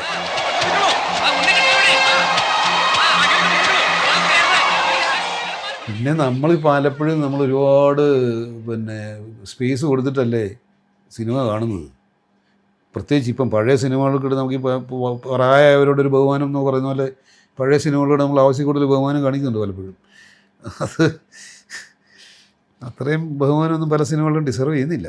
അതുപോലെ മണിച്ചേട്ടാ, ഈ മുന്നറിയിപ്പ് എന്നുള്ള സിനിമ പ്രത്യേകിച്ചും മാധ്യമരംഗത്ത് നിൽക്കുന്നവരെ പ്രത്യേകിച്ചും ആ അടി ഞങ്ങളുടെ ഓരോരുത്തരുടെയും തലക്ക് കിട്ടിയ പോലെയാണ് തോന്നിയിട്ടുള്ളത്. ഞാൻ അങ്ങനെയൊന്നും ഉദ്ദേശിച്ചിട്ടില്ല മാധ്യമരംഗത്തിന്റെ തലക്കടിക്കണം. മാധ്യമരംഗത്തിന്റെ അല്ല, അവിടെ ഇരിക്കുന്നവർക്ക് പെട്ടെന്ന് അത് മാധ്യമമായിട്ട് ബന്ധമൊന്നുമില്ല. അത് ആരാണേലും നമുക്ക് അതിൻ്റെ നമ്മൾ എന്താണ് ഞാൻ അതിൻ്റെ അകത്ത് ഉദ്ദേശിച്ചത് അതൊന്നും സിനിമയിൽ വന്നോന്ന് എനിക്കറിയാൻ വയ്യ. എങ്ങനെയാണ് ഒരാൾ വേറൊരാളെ എന്താ പറയണ്ടേ ഓൺ ചെയ്യുന്നത്. നമ്മൾ ഒരാളെ വാങ്ങിച്ച് കസ്റ്റഡി വെക്കുക, എന്നിട്ട് നമ്മൾ അയാളെ കൊണ്ട് ഈ പറഞ്ഞ താത്ത പറയിപ്പിക്കുന്ന പോലെ വരുന്ന പറയിപ്പിക്കാൻ ശ്രമിക്കുക, അല്ലെങ്കിൽ കുരങ്ങ് കളിപ്പിക്കുക. എന്നിട്ട് നമുക്ക് പ്രതീക്ഷിക്കാത്ത റിസൾട്ട് കിട്ടാതെ വരുമ്പോഴത്തേക്കും അയാളെ ചീത്ത പറയുക. ഇതാണല്ലോ ഇതിൻ്റെ സംഭവം. അപ്പം എനിക്കിതേ ഉണ്ടായിരുന്നുള്ളൂ എൻ്റെ മനസ്സിൽ ഇത് തുടങ്ങുമ്പോൾ. പിന്നെ ഇയാളുടെ ക്യാരക്ടർ നോക്കി ഇയാളുടെ ക്യാരക്ടർ ഒട്ടും എന്താ പറയണ്ടേ നമുക്ക് ഒരാൾ നിരന്തരമായിട്ട് ഒരാൾ പറയുകയാണ് ഞാനത് ചെയ്തിട്ടില്ല എന്ന് പറയുന്നു. എല്ലാ തെളിവുകളും അയാൾക്കെതിരാണെന്നും പറയുന്നു. നമുക്കിതൊന്നും അറിയാൻ വയ്യ. അപ്പോൾ അങ്ങനെ വരുമ്പോൾ നമുക്ക് മമ്മൂട്ടി ആയതുകൊണ്ട് മമ്മൂട്ടിയെ വിശ്വസിക്കാനായിരിക്കും ആളുകൾക്ക് ഇഷ്ടം. ആളുകൾക്ക് ഇഷ്ടം. ഇത് വേറൊരാളാണെങ്കിൽ ഇത് ചെയ്യുന്നതാണെന്ന് ആളുകൾ വിശ്വസിക്കും. അയാൾ ചെയ്ത് തന്നെ ആയിരിക്കും എന്ന് വിചാരിക്കുള്ളൂ. അതൊന്ന്. പിന്നെ എൻ്റെ ഈ ക്ലൈമാക്സിൽ ഈ അടി എന്ന് പറയുന്നത് നമ്മൾ ആദ്യം തന്നെ അതിൻ്റെ ക്ലൈമാക്സ് ഒക്കെ ഇങ്ങനെ തന്നെയാണ് ആദ്യം തന്നെ തീരുമാനിച്ചത്. അതിനകത്ത് ആ പടം പുള്ളി ആ പാക്ക് ചെയ്യുന്ന സംഭവം മാത്രം കുറച്ചൊന്ന് എക്സ്ട്രാ ആക്കിയതാണ്. അത് സ്ക്രിപ്റ്റിൽ ഇല്ലാത്തത്. ഞാൻ പിന്നെ അവിടെ വെച്ചിട്ട് ചെയ്തതാണ്. അതൊരു കുറച്ച് അതില്ലായിരുന്നു ശരിക്കും. പക്ഷെ അത് വന്നപ്പോൾ അത് ഇച്ചിരി നന്നായി. അപ്പോൾ ഇതിൻ്റെ അകത്തുള്ള എനിക്ക് കിട്ടിയൊരു വലിയ ഒരു ഇതൊക്കെയാണ് ഇനി ഭാഗ്യം എന്ന് പറയുന്നത്. കേട്ടോ, ഭാഗ്യത്തിൻ്റെ ഒരു ഉദാഹരണമാണ്. കേട്ടോ, ഈ മമ്മൂക്കയുടെ ചിരിയും കാര്യങ്ങളൊക്കെ നമ്മൾ ചിരി എന്നുള്ളതല്ലാതെ എങ്ങനെ ചിരിക്കണമെന്നൊന്നും നമ്മൾ പറഞ്ഞിട്ടില്ല. അതൊക്കെ അദ്ദേഹത്തിൻ്റെ സ്വന്തം ആശയങ്ങളാണ്. ഞാൻ പറയും ഇയാളുടെ മുഖത്തൊരു ചിരി വരണം എന്നേ ഞാൻ പറഞ്ഞുള്ളൂ. അതെങ്ങനത്തെ ചിരി വരണമെന്ന് നമ്മൾ പറഞ്ഞു കൊടുക്കേണ്ടാത്ത ആക്ടറാണ് മമ്മൂട്ടി. അതുകൊണ്ട് നമുക്ക് അതിനെപ്പറ്റി ബോധറിയേണ്ട ആവശ്യമില്ല. അപ്പം ഒരു ഡയലോഗ് കഴിഞ്ഞു. ലാസ്റ്റ് ഈ അടി തലയിൽ അടി കൊള്ളുന്ന ആ ഷോട്ടിന് തൊട്ട് മുമ്പുള്ള ഷോട്ട് ഇയാൾ ചിരിച്ചു കഴിഞ്ഞാൽ ആ ഷോട്ട് കട്ടാണ്. പക്ഷേ പുള്ളി ഒരു ചെറിയൊരു മൈനർ കാര്യം എക്സ്ട്രാ ചെയ്തു. അതുകൊണ്ടാണ് ഈ അടി ഏറ്റത്. പുള്ളി അടിക്കുന്ന രാന്നി കാണിച്ചു. ഒന്നുമില്ല, അടിയൊന്നുമില്ല, കയ്യിൽ ഒന്നുമില്ല, അടിക്കുന്നതിൻ്റെ ഒരു ഇത് കാണിച്ചു. അതില്ലായിരുന്നെങ്കിൽ ഈ അടി ഏക്കുകയില്ല. അത് ഞാൻ പറഞ്ഞതല്ല. അതില്ലായിരുന്നെങ്കിൽ ഈ കട്ടിന് യാതൊരു ബലം ഉണ്ടാകില്ലായിരുന്നു. അത് ഭാഗ്യമില്ലേ? ഞാൻ പറഞ്ഞൊന്നുമില്ല. എനിക്കത് എഡിറ്റ് ചെയ്തപ്പോൾ മനസ്സിലാതില്ലായിരുന്നെങ്കിൽ ഏക്കുകയില്ലായിരുന്നു. ഞാനത് ഇല്ലാതെ എഡിറ്റ് ചെയ്ത് നോക്കി. സിനിമയ്ക്ക് അങ്ങനത്തെ കുഴപ്പങ്ങളുണ്ട്, ഗുണങ്ങളുമുണ്ട്. ചെറിയ ചെറിയ കാര്യങ്ങൾ ഭയങ്കര വ്യത്യാസമുണ്ട്. 2 ഫ്രെയിമൊക്കെ ഉണ്ടാക്കുന്ന വ്യത്യാസം ഞാൻ ഭയങ്കരമാണ് എഡിറ്റിങ്ങിൽ. വെറും 2 ഫ്രെയിമാണ് നമ്മൾ പറയുന്നത്. ഒരു സെക്കൻഡ് 24 ഫ്രെയിം ഓടുന്ന സ്ഥലത്താണ്. അതുപോലും ചില സീനിലെ ഇമ്പാക്റ്റ് ഡിസൈഡ് ചെയ്യാൻ വരുന്ന ഭയങ്കര വ്യത്യാസമാണ്. വേണിച്ചേട്ടന് ഈ 100-ലേറെ ചിത്രം ഉള്ളപ്പോൾ ഞാൻ ഇന്ന ചിത്രം 100-ലേറെയൊക്കെ ഉണ്ടോന്നൊന്നും എനിക്കറിയാൻ വേണ്ടി. മലയാളത്തിൽ കാണുകയല്ല, എല്ലാം കൂടെ ചേർത്ത് 100-something എല്ലാം മറ്റു ഭാഷയൊക്കെ ചേർത്തൊക്കെ ചേർക്കും. അതിനകത്ത് ഏറ്റവും ക്ലാസിക് ആയിട്ടുള്ള ആൾക്കാരുടെയൊക്കെ ഫേവറേറ്റ് ആയിട്ട് നിന്ന് ചെയ്യാൻ പറ്റിയിട്ടുണ്ട്. അതുകൊണ്ട് ഞാൻ പറഞ്ഞില്ലേ, അതിൻ്റെ ഒരു കാരണം ഞാൻ ഷാജി സാറിൻ്റെ അസിസ്റ്റൻ്റ് ആയിരുന്നു എന്നുള്ളതായിരിക്കും. കാരണം ഞാൻ ഇവർക്കടുത്തൊക്കെ എനിക്കൊരു ഇൻട്രഡക്ഷൻ കിട്ടുന്നത് ഷാജി സാറിൻ്റെ അസിസ്റ്റൻ്റ് എന്നുള്ള നിലയിലല്ലേ കേരളത്തിൽ. കൂടെവിടെ മുതലാണോ പത്മരാജനുമായിട്ട് ഇങ്ങനെ കൂടെവിടയിൽ കണ്ടപ്പോൾ പിന്നീട് പറഞ്ഞിട്ടുണ്ട് എനിക്ക് ഏറ്റവും അടുപ്പമുള്ള ഒരു മനുഷ്യനാണ് പത്മരാജൻ. അക്കാലം മുതലേ നിങ്ങൾ അടുപ്പാണ് കൂടെവിടെ? കൂടെവിടയിൽ മുതൽ പുള്ളി എനിക്ക് ഒരു വളരെ ധാരാളം സ്പേസ് തന്നിട്ടുണ്ട്. ഈ കൂടെവിടയുടെ ചിത്രീകരണത്തിൽ എന്തെങ്കിലും വേണിച്ചേട്ടൻ അങ്ങനെ ഓർക്കുന്ന അനുഭവം ഉണ്ടോ പറയാനായിട്ട്? റഹ്മാൻ അല്ലായിരുന്നു അതിൽ ശരിക്ക്. റഷീൻ എന്ന് പറഞ്ഞിട്ട്. അതെ, അവൻ്റെ പേര് റഷീൻ എന്നാണ്. റഹ്മാൻ എന്നുള്ളത് അവൻ്റെ അച്ഛൻ്റെ പേരാണ്. റഷീൻ റഹ്മാൻ എന്നാണ് പേര്. റഷീൻ എന്നുള്ള പേര് വേണ്ട എന്ന് പറഞ്ഞിട്ടാണ് റഹ്മാൻ ആക്കിയത്. അല്ല, ഞങ്ങൾ ആദ്യം ഷൂട്ടിങ്ങിന് ചെല്ലുമ്പോൾ ഇവിടുന്ന് ഒരു ആ റോള് ചെയ്യാനൊരു പയ്യനെ കൊണ്ടാണ് പോയത്. ആഹാ. ഇവനല്ലായിരുന്നു. ആ. പിന്നെ പല കാരണങ്ങൾ കൊണ്ട് പെട്ടെന്ന് എല്ലാവർക്കും ഒരു ബോധോദയം ഉണ്ടായി. ഇവൻ അതിന് പറ്റുകയില്ല ഈ പൈപ്പ് നമ്മളിവിടുന്ന് കൊണ്ടുപോയ പയ്യൻ. കാരണം അത് അവൻ്റെ ഒരു പിന്നെ അവൻ തീരെ കുഞ്ഞായിപ്പോയി. അപ്പോൾ അത്ര എൻ്റെ അടുത്ത് പറഞ്ഞു ഇത് പറ്റില്ല എന്ന് പറഞ്ഞു. പിന്നെ നമുക്ക് ആരെങ്കിലും അന്വേഷിക്കാമെന്ന് പറഞ്ഞിട്ട് ഞങ്ങൾ അവിടെ ഉള്ള, അപ്പോൾ അവിടെ ഞങ്ങൾ ആ ഷൂട്ട് ചെയ്ത സ്കൂളുണ്ടല്ലോ, ആ സ്കൂളിലെ ഹെഡ് മാസ്റ്റർ നമ്മുടെ ഈ ഇതിൻ്റെ പ്രൊഡ്യൂസർ പ്രേംപ്രകാശിൻ്റെ അളിയനാണ്. അപ്പം പുള്ളിക്ക് അവിടെയുള്ള പല സ്കൂളുകളിലൊക്കെ പരിചയമുണ്ട്. അങ്ങനെ അന്വേഷിച്ച് കുറേ പിള്ളേരെ കൊണ്ടുവന്നില്ല, അതിലൊരുത്തനായിരുന്നു ഇവൻ റഹ്മാൻ. അവനെ കൊണ്ടുവന്ന് അഭിനയിപ്പിച്ചു. അപ്പോൾ അവൻ്റെ മുടിയൊക്കെ, ഞാൻ അവൻ്റെ മുടിയൊക്കെ വെട്ടി കൊടുത്തു ആദ്യം ഫസ്റ്റ് സിനിമയ്ക്ക്. അതെ, മുടിയൊക്കെ വെട്ടി വൃത്തിയാക്കി ഇവനൊരു ചെയ്ത് ചെയ്തു. അപ്പം ഇവന് ഇങ്ങനെ ചെറിയ ഇതേ ഉള്ളൂ. ഇവൻ ഞങ്ങൾ 2 ഷെഡ്യൂളായിട്ടാണ് അത് ചെയ്തത്. ആദ്യത്തെ ഷെഡ്യൂൾ കഴിഞ്ഞ് തിരിച്ചു വന്നത് കുട്ടപ്പനായിട്ട് ഷേവ് ഒക്കെ ചെയ്ത് വന്നിരിക്കുന്നു. ഇത് തിരിച്ചു വെക്കാൻ വലിയ താടിയാണെ വെക്കാം, ഈ കുഞ്ഞു താടി ഇങ്ങനെ വെക്കും. അയ്യോ, പിന്നെ ഓരോ രോമമായിട്ട് ഒട്ടിച്ച് എത്ര പണിയായിരുന്നറിയാം. പക്ഷെ നല്ലൊരു തന്നെയാണ്. സുഹാസിനിയുടെ ആദ്യത്തെ മലയാളം ഫിലിം അല്ലേ? ആണോ? സുഹാസിനിയൊക്കെ എന്നൊക്കെ വളരെ എക്സ്ട്രീംലി എന്താ പറയണ്ടേ, പിന്നെ ഫ്രണ്ട്ലി ആയിട്ടുള്ള എല്ലാവരുമായിട്ടും അങ്ങനത്തെ യാതൊരു ഫസ്സില്ലാത്ത കക്ഷിയായിരുന്നു അന്ന്. അതിനുശേഷം പിന്നെ പത്മരാജന്റെ ചിത്രങ്ങളിലെല്ലാം തന്നെ വേണിച്ചേട്ടൻ. ഇല്ല, അത് കഴിഞ്ഞിട്ട് അടുത്ത പടം ഞങ്ങൾ അവിടുന്ന് നേരെ ലൊക്കേഷനിൽ നിന്ന് ഷിഫ്റ്റ് ചെയ്യുന്ന അടുത്ത സിനിമയിലോട്ടാണ്, അരപ്പട്ടവട്ടി ഗ്രാമത്തിൽ. ഈ ലൊക്കേഷനിൽ നിന്നാണ് പോകുന്നത്. അന്നും ഈ റഹ്മാനെ ഞങ്ങൾ കൂടെ കൊണ്ടുപോയി. ഈ അശോകൻ്റെ റോൾ അവനിപ്പിക്കാൻ പറ്റുമോ നോക്കാൻ വേണ്ടി. അവന് ഞങ്ങളവിടെ വന്നു. അവിടെ ചെന്ന് കഴിഞ്ഞപ്പോൾ പിന്നെ പുള്ളി പറഞ്ഞു അശോകൻ തന്നെ മതി, അത് ശരിയാവും. അയ്യോ, എനിക്ക് ഇപ്പോഴാണ് ഞാൻ ഇങ്ങനെ ഒരു വാർത്ത, അശോകനത് എന്നാ എക്സ്ട്രീം പെർഫോമൻസ്. അതിനിപ്പോ ഞാൻ എന്ത് വേണമെന്നാ വിളിച്ചിറക്കി കൊണ്ടുപോയി ചെലവിന് കൊടുക്കണം എന്നല്ല, പിന്നെ താൻ കൊടുക്കൂ? ഞാൻ കൊടുക്കാം. ഞാൻ ആ കുട്ടിയോട് പറഞ്ഞു കഴിഞ്ഞു. എങ്ങനെയുണ്ടായിരുന്നു അരപ്പട്ട കിട്ടിയ ഗ്രാമം എന്നുള്ളത്? നിങ്ങൾ എല്ലാവരും ചെറുപ്പക്കാർ, ഇതൊരു വളരെ വ്യത്യസ്തമായ ഒരു. അല്ലല്ല, എനിക്ക് അത് തുടങ്ങിയപ്പോഴായിരുന്നു 25 വയസ്സ്, അത് തീർന്നപ്പോൾ 27 വയസ്സായി. എന്തുകൊണ്ട് അത്രയും 2 വർഷം ഷെഡ്യൂൾ നീണ്ടത്? അത് പല കാരണങ്ങളുണ്ട്. അത് പിന്നെ എന്താ പൈസ ഇല്ലാഞ്ഞിട്ടും പിന്നെ ഇവരൊക്കെ പെട്ടെന്ന് മമ്മൂട്ടിയൊക്കെ ആ സമയത്ത് ഭയങ്കര ബിസി ആയിട്ട്, അപ്പം അങ്ങനെയൊക്കെ വന്നിട്ട് ഈ കുറച്ച് അങ്ങോട്ടും ഇങ്ങോട്ടും മാറി കഴിഞ്ഞിട്ട് പിന്നെ കുറച്ച് അരിപ്പോത്തൻ വളരെ സാമ്പത്തികമായിട്ട് വളരെ ബുദ്ധിമുട്ട് നിൽക്കുന്ന സമയമായിരുന്നു. അരിപ്പോത്തനും പത്മരാജനും വലിയ അടുത്ത സുഹൃത്തുക്കളാണ്. അപ്പോൾ അരിപ്പോത്തനൊരു ലിഫ്റ്റ് എന്നുള്ള നിലയിൽ കൂടിയാണ് പുള്ളി അത് ചെയ്യാൻ ഏറ്റത്. കാരണം പുള്ളിയുടെ അരിപ്പോത്തൻ്റെ അങ്ങനെ ഈ സിനിമയ്ക്ക് മുടക്കാനുള്ള മുഴുവൻ തുകയൊന്നും ഇല്ല എന്നുള്ള കാര്യം പത്മരാജൻ അറിയാം. അപ്പോൾ ഞങ്ങളത് നിർത്തി കഴിഞ്ഞാൽ പിന്നെ തുടങ്ങുന്ന 2 കൊല്ലം കഴിഞ്ഞിട്ടാണ്. പിന്നെ ഇവരെയൊക്കെ ഒന്നിച്ച് കൊണ്ടുവരിക എന്ന് പറയുന്നത് ഇറ്റ്സ് നെക്സ്റ്റ് ടു ഇമ്പോസിബിൾ. അങ്ങനെയാണ്. ഏതായാലും ഒരു 15 ദിവസത്തെ ജോലി ബാക്കിയുണ്ടെന്നാണ് വെച്ചിരിക്കുന്നത്, കുറഞ്ഞതൊരു 12 ദിവസം. ക്ലൈമാക്സ് ഒക്കെ ഷൂട്ട് ചെയ്ത ഇവരിതെല്ലാം ഇല്ല ഒന്നും ചെയ്തിട്ടില്ല. ഇവരിതെല്ലാം കൂടെ ചേർത്തിട്ട് ഈ എല്ലാ ആക്ടേഴ്സിൻ്റെയും കൂടെ ഒന്നിച്ച് കിട്ടാവുന്ന പരമാവധി ദിവസം 3.5 ദിവസമാണ്. അപ്പോൾ ഈ 12 or 15 ദിവസം വെച്ചിരുന്ന സാധനം 3.5 ദിവസം കൊണ്ട് ഷൂട്ട് ചെയ്യണം. ഷാജി സാർ പറഞ്ഞു എന്നെ കൊണ്ട് പറ്റില്ല എന്ന് പറഞ്ഞു. അപ്പോൾ പത്മരാജൻ എന്നെ വിളിച്ചു. പപ്പേട്ടൻ എന്നെ വിളിച്ചിട്ട്, ഞാൻ പപ്പേട്ടനെ വിളിക്കാറില്ല, ഞാൻ പപ്പൻ ചേട്ടൻ എന്നാണ് വിളിക്കുന്നത്. അപ്പം പുള്ളി എന്നെ വിളിച്ചിട്ട് പറഞ്ഞു, അല്ല വേണു, പിന്നെ ഷാജിക്ക് അത് ബുദ്ധിമുട്ടായിരിക്കും എന്ന് പറയുന്നു, എന്താ ചെയ്യുന്നതെന്ന് ചോദിച്ചു. ഇത്രയേ ഉള്ളൂ സമയം, ഇപ്പം നടന്നു അല്ലേ, നടക്കില്ലെന്ന് പറഞ്ഞു. യോഗ ചെയ്യാമെന്ന് ചോദിച്ചു. ഞാൻ പറഞ്ഞു ചെയ്യാമെന്ന് ചോദിച്ചാൽ എനിക്കങ്ങനെ ചെയ്യാൻ ബുദ്ധിമുട്ടാണെന്നുള്ളൊരു തോന്നലൊന്നും ഇല്ലായിരുന്നു. പക്ഷെ ഞാൻ പറഞ്ഞു ഞാൻ ഷാജി സാറിനോടൊന്നും ചോദിക്കണ്ടല്ലോ, അതെനിക്ക് ചെയ്യാൻ പറ്റില്ലെന്ന് പറഞ്ഞു. ഷാജി സാറിനൊന്ന് പറഞ്ഞിട്ട് ഞാൻ ചെയ്യാൻ തോന്നി. ഞാൻ ഷാജി സാറിനെ പോയി കണ്ട് ഞാനിങ്ങനെ പറഞ്ഞു, എൻ്റെ അടുത്ത് ഇങ്ങനെ പപ്പച്ചേട്ടൻ ഇങ്ങനെ പറഞ്ഞു, എന്താ ഇങ്ങനെ ചെയ്യാമെന്ന് ചോദിച്ചു. അതെങ്ങനെ ചെയ്യും എൻ്റെ അടുത്ത് ചോദിച്ചു. അത് വേണു അത് സൂക്ഷിക്കണം, കാരണം ചിലപ്പോൾ അത് നമുക്ക് വല്ലാത്തൊരു ചീത്തപ്പേരുണ്ടാക്കി തരും. വേണുവിൻ്റെ ആദ്യമായിട്ട് വേണു സ്വന്തമായിട്ടൊരു പടം പോലും ചെയ്തിട്ടില്ലല്ലോ. അതുകൊണ്ട് ഇവിടെ ഒരു എന്താ പറയണ്ടേ, പിന്നെ ക്യാമറാമാൻ കാരണം ഷൂട്ടിങ് മുടങ്ങിയെന്നൊക്കെ പറഞ്ഞു കഴിഞ്ഞാൽ അത് ആലോചിച്ചിട്ട് ചെയ്താൽ മതി എന്ന് പറഞ്ഞു. ഞാൻ വീട്ടിൽ പോയിരുന്ന് ആലോചിച്ചിട്ട് ചെയ്യാൻ തന്നെ തീരുമാനിച്ചു. അപ്പം ഞാൻ പോയി പിന്നെ പുള്ളിയുടെ അടുത്ത്, പിന്നെ പത്മരാജൻ്റെ അടുത്ത് പോയി പറഞ്ഞു പിന്നെ ചെയ്യാമെന്ന് പറഞ്ഞു. അങ്ങനെ ഫിക്സ് ചെയ്ത് ഞങ്ങൾ പോയി. എനിക്ക് തോന്നുന്ന ഒരു 48 മണിക്കൂർ തികച്ച് കാണുന്നില്ല, എന്നാലും ഒരു 36 മണിക്കൂറെങ്കിലും ഞങ്ങൾ ആദ്യ ദിവസം നോൺ സ്റ്റോപ്പ് ഷൂട്ട് ചെയ്തു. അത് കഴിഞ്ഞിട്ട് ഒരു 5-6 മണിക്കൂർ ബ്രേക്ക് ചെയ്തിട്ട് വീണ്ടും നോൺ സ്റ്റോപ്പ് ഷൂട്ട് ചെയ്തു. എത്ര നേരം എന്നറിയോ? എൻ്റെ കൂടെ സണ്ണി ഉണ്ടെന്ന്. സണ്ണി ജോസ്. പിന്നെ സണ്ണി ഞാനിങ്ങനെ ഷോട്ട് എടുത്തുകൊണ്ടിരിക്കുമ്പോൾ സണ്ണി എൻ്റെ ആരാണ്ടെന്നെ തോളത്ത് തട്ടി. ഞാൻ കണ്ണു ക്യാമറ റണ്ണിങ്ങാ. ഞാൻ കണ്ണു തുറന്നപ്പോഴത്തേക്കും സണ്ണി വേണു ഉറങ്ങാതെ എന്ന്. ഉറങ്ങിയിട്ട് എത്ര ദിവസമായെന്ന് അറിയൂ. ഇത് കഴിച്ച് അങ്ങനെ തീർത്തു. അതോടുകൂടി പത്മരാജൻ എന്നെ പറ്റി ഭയങ്കര പിന്നെ സന്തോഷമായി പോയി. അപ്പൊ ഈ ഷെഡ്യൂളിലാണ് അതിന്റെ ക്ലൈമാക്സ് ഒക്കെ? ആ എല്ലാം. നിനക്ക് ആ പെണ്ണെ കൂടെ രക്ഷപ്പെടാവും. കൊണ്ടുപോയിക്കോളാം. ഞാൻ പോയി നോക്കിട്ട് വരാം. നിങ്ങൾ പണിയെടുക്കാൻ നോക്കാം. കറിയാച്ചനില്ലാതെ വരില്ല. കറിയാച്ചൻ നോക്കിട്ട് ഞാൻ ചെല്ലേ ചെല്ല.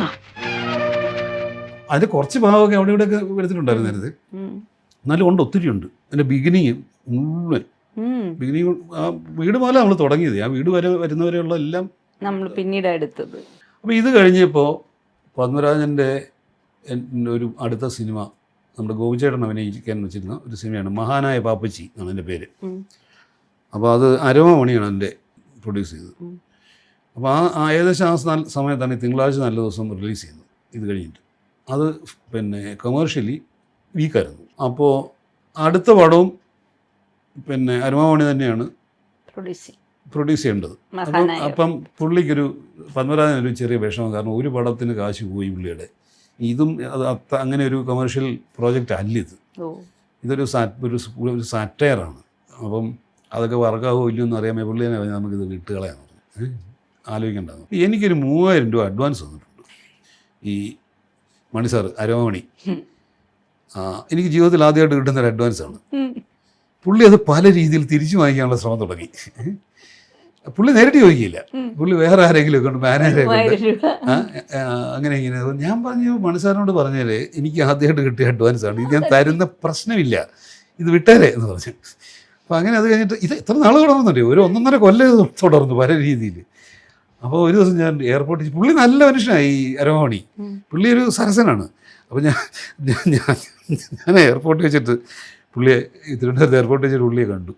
അപ്പം ഞാൻ ചെന്ന് പറഞ്ഞു, മണി സാർ ഇതെന്തൊരു പരിപാടിയായി എൻ്റെ അടുത്ത് ഈ 3000 രൂപ ചോദിച്ചുകൊണ്ട് ഇങ്ങനെ ഞാൻ അങ്ങോട്ട് ഈ ചോദിച്ചുകൊണ്ട് ഇവരോട് പറയും ഇത് വിളിക്കരുത്. ആര് വിളിച്ചു അത് ഇന്നലൊക്കെ വിളിച്ചിട്ടുണ്ടായിരുന്നു. ഇല്ലില്ല പക്ഷെ 3000 രൂപയാണ്. പക്ഷേ 3000 രൂപയാണ് എന്ന് പറഞ്ഞു. അതെ 3000 രൂപയാണ്, അതവിടെ കിടക്കട്ടെ എന്ന്. എന്നിട്ട് അരമണിക്കായിട്ട് പടം ചെയ്തോ വിളിച്ചിട്ട് പുള്ളി എന്നെ ഒരു പടം ചെയ്യാൻ വിളിച്ചു. പക്ഷേ എനിക്ക് പോകാൻ പറ്റിയില്ലെന്നല്ല, ഞാൻ പോയില്ല. ആനയ്ക്ക് ഒരു ഉമ്മ എന്ന് പറഞ്ഞൊരു സിനിമ, ഞാനും പോയില്ല. പിന്നീട് പത്മരാജനുമായിട്ടുള്ളത് പക്ഷേ ഇതിന് ശേഷം പുള്ളി എനിക്ക് പിന്നെ അടുത്ത പടങ്ങളൊക്കെ ഞാനല്ലേ ചെയ്തു. പിന്നെ ഏതൊക്കെയായിരുന്നു ആദ്യം ചെയ്തത് കരിയിലക്കാറ്റ് പോലെ, ദേശാടനക്കിളി കരിയാറില്ല, മുന്തിരിത്തോപ്പുകൾ, ഒത്തിരി ഇല്ലേ. മുന്തിരിത്തോപ്പുകളൊക്കെ ആയപ്പോഴത്തേക്ക് നിങ്ങൾ അങ്ങ് ഭയങ്കര ഒരു ഞങ്ങൾ അതെന്താ അറിയോ, അന്ന് വെച്ചാൽ എനിക്കൊന്ന് നല്ല തിരക്കുള്ള സമയമാണ്. ഞാൻ ഒരുപാട് പടം ഷൂട്ട് ചെയ്തു. ഞാൻ ഇതേ സമയത്ത് തന്നെ ജോർജ് സാറിൻ്റെയും ഭരതൻ സാറിൻ്റെയും ഒക്കെ പടങ്ങൾ ഷൂട്ട് ചെയ്യുന്നുണ്ട് ഞാൻ. അപ്പം എനിക്ക് നല്ല തിരക്കുള്ള സമയമാണ്. ഞാൻ വീട്ടിൽ വളരെ കുറച്ചേ കാണുള്ളൂ. എനിക്ക് തിരുവനന്തപുരത്ത് വന്നാൽ ഏക കോണ്ടാക്റ്റ് പിന്നെ പത്മരാജനാണ്. അപ്പം ഞാൻ പുള്ളിയുടെ ഒരു ഫ്ലാറ്റ് പുള്ളി പുതിയതായിട്ട് 3-ാം പക്കത്തിൻ്റെ ആ സമയത്ത് കണ്ട് ഒരു ഫ്ലാറ്റ് വാങ്ങിച്ചായിരുന്നു. പുള്ളി എഴുതാനൊക്കെ ആയിട്ട് ഉപയോഗിക്കുന്ന ഒരു സ്ഥലമായിട്ട് വെച്ചിരിക്കുക. അപ്പം ഞങ്ങളോട് പോയിരിക്കും വർത്തമാനം, ലോകത്തുള്ള സകല കാര്യത്തിനെയും കൊണ്ട് വർത്തമാനം പറയും, സിനിമ ഒഴിച്ച്. എന്നിട്ട് അങ്ങനെ സ്ഥിരം നമ്മുടെ ഒരു റെഗുലർ പിന്നെ കോണ്ടാക്ട് ഉണ്ടായിരുന്ന ആളായിരുന്നു. ഈ ഫോണിലൊന്നും അല്ല, നേരിട്ട്.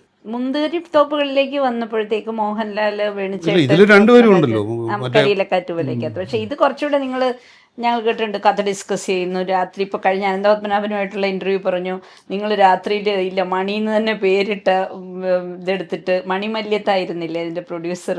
ആ വീട് ഓർമ്മയില്ല അതിൻ്റെ കുറച്ചങ്ങോട്ട് മാറി, അത് പടത്തിൽ കാണാം. ദൂരെ ഒരു ഒരു വലിയ കൊട്ടാരം പോലത്തെ ഒരു കുന്നിൻ്റെ മുകളിലൊരു ഒരു സ്ട്രക്ചറുണ്ട്.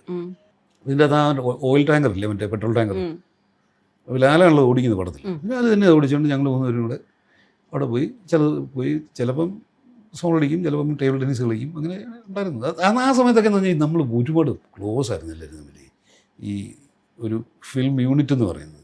ഇപ്പം എന്ന് വെച്ചാൽ ആളുകൾക്ക് ഈ ഇതില്ല, കോണ്ടാക്റ്റ് ഇല്ല, സെറ്റിൽ കോണ്ടാക്റ്റ് ഇല്ല. കാരണം എല്ലാവരും സെപ്പറേറ്റഡായി. എല്ലാവർക്കും ഇങ്ങനെ ഓരോ കാരവാൻ മറ്റേത് മറിച്ചത് എന്നൊക്കെ പറഞ്ഞിട്ട് എല്ലാവരും സെപ്പറേറ്റഡായി. അപ്പോൾ അങ്ങനെ സെപ്പറേറ്റഡ് ആകുമ്പോൾ, പ്രത്യേകിച്ച് ആക്ടേഴ്സിൻ്റെ ഇടയിൽ നമ്മളിങ്ങനെ സെപ്പറേറ്റഡ് ആകുമ്പോൾ വരുന്ന ഒരു കാര്യം മിസ്സായി പോകുന്നതെന്ന് വെച്ചാൽ, അന്നൊക്കെ എൻ്റെയൊക്കെ അഭിപ്രായത്തിൽ നമ്മൾ ഒരുപാട് നടന്മാർ, ഇപ്പം ഇന്നസെൻ്റ്, ഒടുവിൽ ഉണ്ണികൃഷ്ണൻ, ജഗതി, അല്ലെങ്കിൽ അങ്ങനെ പല ഈ നല്ല ക്രിയേറ്റീവായിട്ടുള്ള ഒരുപാട് ആർട്ടിസ്റ്റ് ഇവരുണ്ട്. ഇവരൊക്കെ ഒന്നിച്ചിരുന്ന് സംസാരിക്കും പല കാര്യങ്ങളും. അപ്പോൾ പുതിയ പുതിയ ആശയങ്ങളും പുതിയ പുതിയ തമാശകളും പുതിയ പുതിയ ഇതുമൊക്കെ എപ്പോഴും ഇങ്ങനെ അന്തരീക്ഷത്തിലുണ്ട്. ഇപ്പം ഇല്ല. ഇന്നസെന്റ് ഒക്കെ സ്വന്തം കഥകൾ ഉണ്ടാക്കിയിടുക. ഇന്നസെന്റ് പല സിനിമകളിലും പുള്ളി ചെയ്തിട്ടുള്ള പല റോളുകളും പുള്ളി തന്നെ ക്രിയേറ്റ് ചെയ്ത റോളുകളാണ്. ഒരു ഉദാഹരണം പറയാം. കിലുക്കം.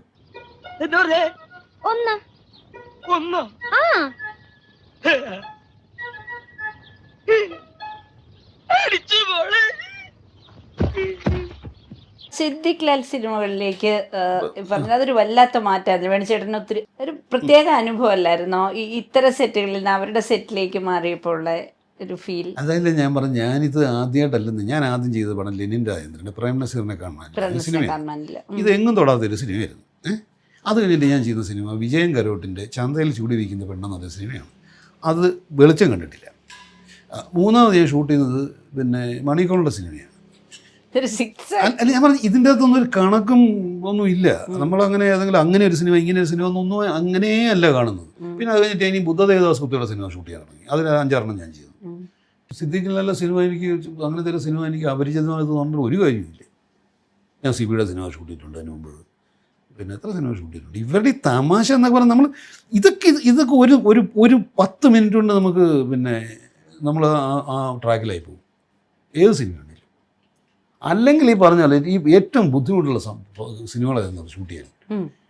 ഇപ്പം സിനിമ തീരെ അറിയാൻ വയ്യാത്തവരുടെ സിനിമകൾ ഞാൻ ചെയ്തിട്ടുണ്ട്.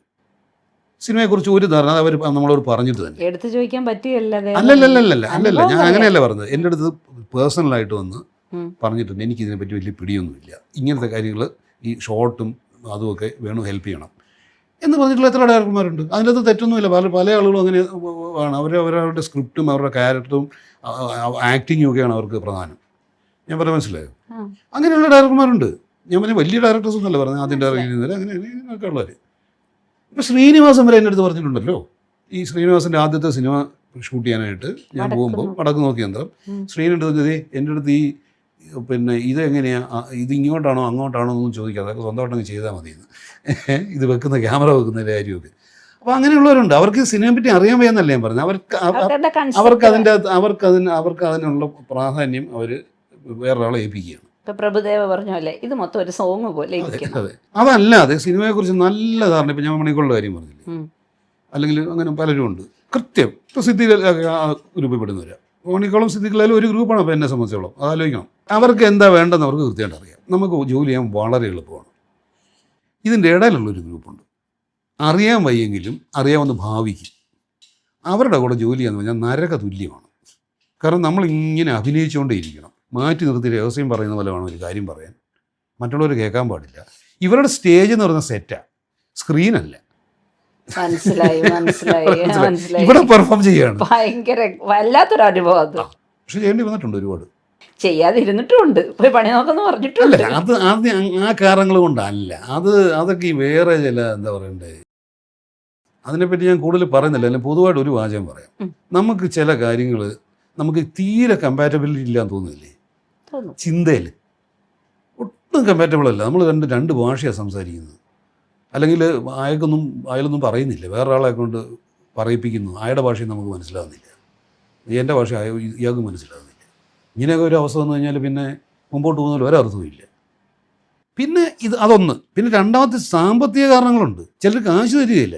ഇതെല്ലാവർക്കും വളരെ നിസ്സാരമായിട്ട് ഇപ്പം പിന്നെ പറയും കാശിന് വേണ്ടിയാണോ. എൻ്റെ ഡയറക്ടർ എൻ്റെ ചോദിച്ചിട്ടുണ്ട്, ഒരു ഡയറക്ടർ എൻ്റെ ചോദിച്ചിട്ടുണ്ട്, അല്ല വേണു നമ്മളിങ്ങനെ ഒരു വർക്കിലിരിക്കുമ്പോൾ ഈ പൈസ എന്നൊക്കെ പറഞ്ഞ് അതൊരു ഡിസ്റ്റർബൻസ് അല്ലേ എന്ന്. ഞാൻ പറഞ്ഞു അത് ഡിസ്റ്റർബൻസ് ചെയ്യാൻ സാധിച്ചു. ഞാൻ പറഞ്ഞു ഇങ്ങനെയൊക്കെയാണ് ചോദിക്കുന്നത്. എല്ലാം പൈസയ്ക്ക് വേണ്ടിയാണെന്ന് നമ്മൾ ഒരിടത്തും ആരും പറയാറില്ല. പക്ഷേ നമ്മുടെ പ്രൊഫഷനാണിത്, നമ്മുടെ ജോലിയാണിത്. ഈ ജോലി ചെയ്യുന്നതിന് കൂലി തരിക എന്നുള്ളത് പിന്നെ ജോലി ചെയ്യിക്കുന്നവരുടെ ഉത്തരവാദിത്തമാണ്. എൻ്റെ അസിസ്റ്റൻസിന് ഞാനല്ലേ കാശ് കൊടുക്കുന്നത്. ഇപ്പം അല്ല, ഇപ്പം എല്ലാം ഡയറക്റ്റാണ്, നമ്മളല്ലേ കൊടുക്കുന്നത്. കാർബൺ എഡിറ്റ് ചെയ്ത് എൻ്റെ ഇൻ്റർവ്യൂകളിലൊക്കെ വേണിച്ചിട്ടും പറഞ്ഞിട്ടുണ്ട്, എൻ്റെ ഭാര്യ തന്നെ എഡിറ്റർ ചെയ്ത് വളരെ നന്നായിട്ട് എനിക്ക് വഴക്ക് പറയാൻ പറ്റിയിട്ടുണ്ട്. വേറെ വല്ലവരുമാണ് ഇട്ടേച്ച് പോയെന്ന്. അപ്പോൾ വീട്ടിൽ വന്നു കഴിഞ്ഞാലും അതിൻ്റെ അനുരണനങ്ങളൊന്നും ഉണ്ടാവാറില്ല. ചിലപ്പോൾ ഉണ്ടാവും.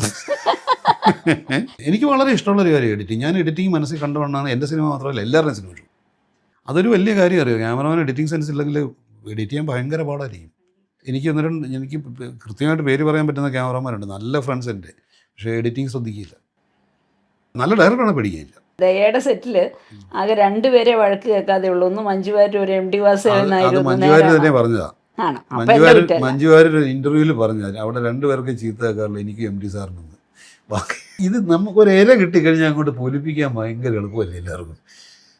ഇന്നലെ അതേ ഇവിടെ വന്ന ഒരാൾ വേറെ ഒരു ആവശ്യമില്ലാതെ ഇവിടെ വന്നത്, അതായത് നമ്മുടെ എന്തോ ഒരു ആവശ്യമില്ലാതെ സിനിമയൊന്നുമല്ല. ഞാൻ എല്ലാവരും ഇങ്ങനെ വർത്തമാനം പറഞ്ഞുകൊണ്ടിരുന്നപ്പോൾ അയാൾ പറഞ്ഞു, ഞാൻ സാറിൻ്റെ ഇൻ്റർവ്യൂ ഒക്കെ കണ്ടിട്ടുണ്ട്, സാറ് ഭയങ്കര ചൂടണമെന്ന് കേട്ടിട്ടുണ്ട്, പക്ഷേ ഈ ഒരു ബന്ധമില്ല ഞാനുമായിട്ട്.